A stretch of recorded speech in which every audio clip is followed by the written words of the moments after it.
Good morning.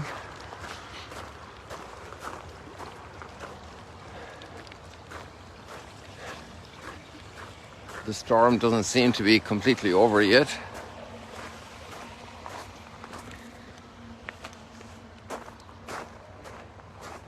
But hopefully we'll be in the dry right now.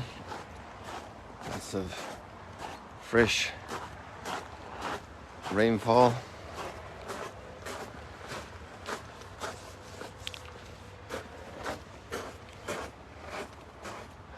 Gosh, when this was being prepared for the construction of the restaurant, we were hoping to have the restaurant ready for the maybe for the 10th anniversary of Duke and Altum in May.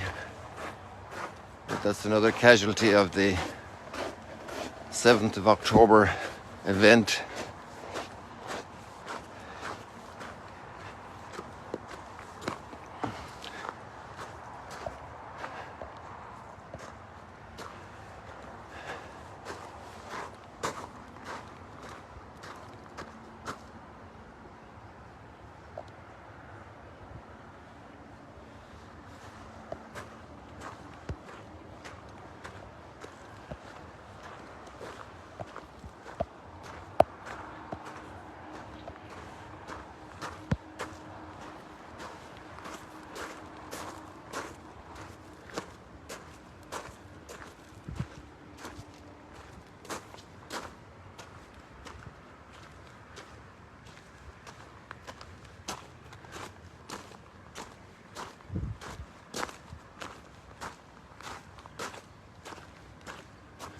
You know, I think there's another big shower coming. I didn't bring my umbrella.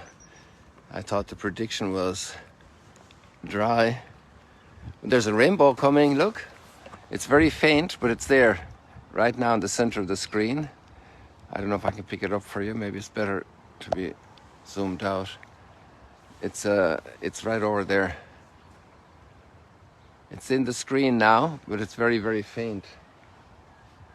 So let's see. We'll keep our eye on it in case it does develop more. Interesting. It's unusual to see a rainbow this early in the morning in these parts.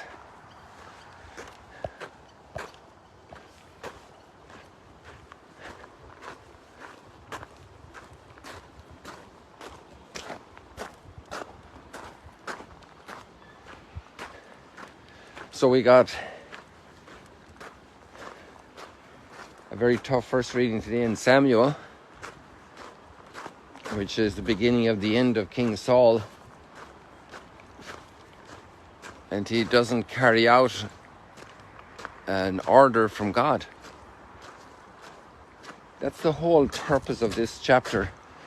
There's some parts of this, some aspects of it that make us recoil in front of the total destruction. Oh, there it's coming a little clearer now. Our rainbow in the morning. You see? Right over Migdal. And indeed, it does seem to be raining over there.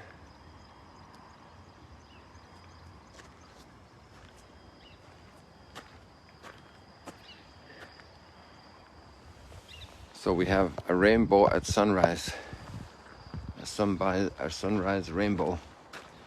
So the horrible cruelty of total annihilation, it's something that humanity has a very hard time getting rid of. Hatred and violence and the complete elimination of the other. In a certain sense, those sentiments are very strong, widespread in many of our cultures today, even in the Western world. To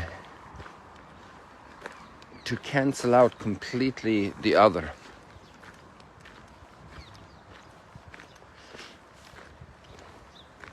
And in a way we have overcome that from a point of view of the development of mercy and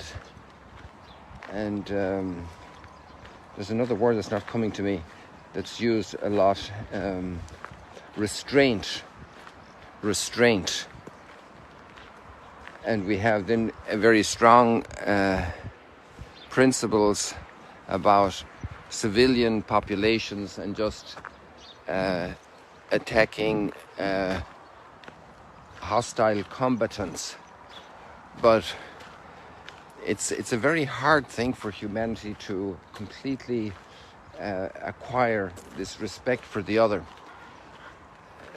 because there are so many factors involved of violence, of suffering, of injustice. One of the underlying motivations in the text we have here in the book of Samuel is the will to not be contaminated by pagan religion, not to lose their covenant with God. And to eliminate the other was seen as the way to achieve this. But that discussion is really not the whole purpose of this chapter. The driving purpose of this chapter is explaining Saul's demise. And it's also understanding what a king is about. That a king isn't autonomous.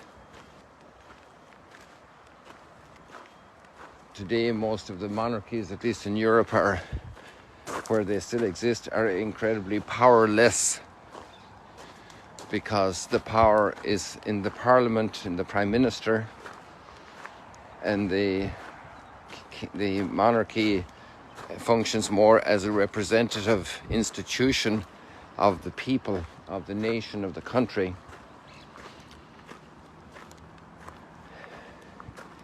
And here in this time of biblical context, the understanding is the monarch should represent God. That God is in charge and the monarch carries out God's will. And this is seen as the core. And in a way, you see, Saul gives an excuse. He says, well, we were going to keep all these things for, not for self-interest, but for sacrifice at Gilgal, to offer a sacrifice to God. But he was the one then who was determining what to do, and so he was exercising an autonomy independent of God's will. And that was the core of the issue, the core of the disagreement. He was no longer docile to God, but was self-determining. He was no longer representing God to the people, but he had his will of how to do it. And so a lot of us could have that actually in our own lives, as judgmental as we might be of Saul, or as difficult as we might find this biblical passage to process. You know, we could say, I'm going to live this way, and I'll do one or two holy things to cover up for my sins, but I will continue doing my path of being at variance with God's will about family life, about, let's say, taking back a certain amount of taxes, not paying, covering up, cheating, or I allow myself to do some lies to cover up something with some person in the family or elsewhere, and or friends, to save my face, because I can't afford to lose face on this, and I'll make up for it by doing some little prayer. Maybe some people even in the Catholic community could also abuse the sacrament of reconciliation in this way, just to persevere in self-will and selfishness, and try to just cover up with some substitute type of little prayer and good thing, which is very different than when we discover, oh, I have sinned, I want to change, and I am going to make up with, I'm going to go through a process of growth in prayer, of acts of kindness. Again, here the intention is very important, why I'm doing it. And if I'm self-serving in my intention and keeping my selfish realm intact, then that's problematic. So here we have a call to all of us. This isn't just something in bygone days. This is something close to our situation. I feel drops getting closer, so I'm going to maybe I just head over to our little house over here, and then I'll have some cover if it does rain. I don't want to get wet, and I don't want to get the camera wet.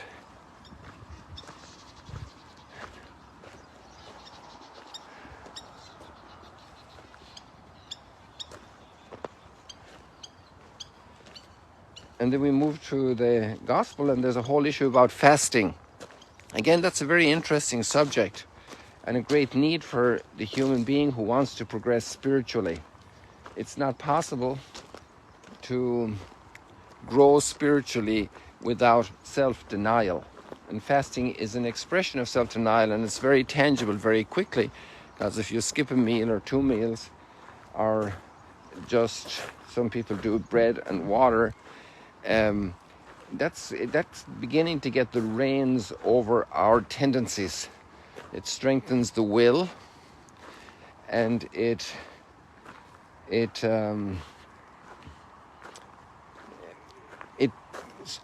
rectifies the order of our being.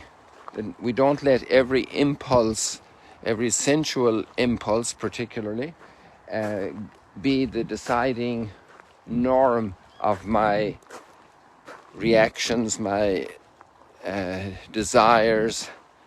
I want to accomplish more in my life than just sensual gratification. And so fasting is a great training exercise for the spiritual life, and it's part of a lot of different religious practice. And especially in the Bible, it was very cultivated, and there were rules for fasting and so forth. We see it very big in the Muslim community in Ramadan, a whole month of not eating or drinking during the daytime, the entire daytime. And many people still have to maintain an intensive work rhythm in that process. So we have Lent as Christians. The Jewish people have Yom Kippur particularly as a major day of fasting still today. And so the problem that is here at stake is when fasting is just a ritual, a social ritual that everybody is fasting and it's just a social norm, or it is truly advancing my spiritual growth. And in a way, when you look at Jesus' disciples, especially the closest ones, they have left everything. They have left their homes. They have done so much self-denial. In a way, that's a much deeper fasting.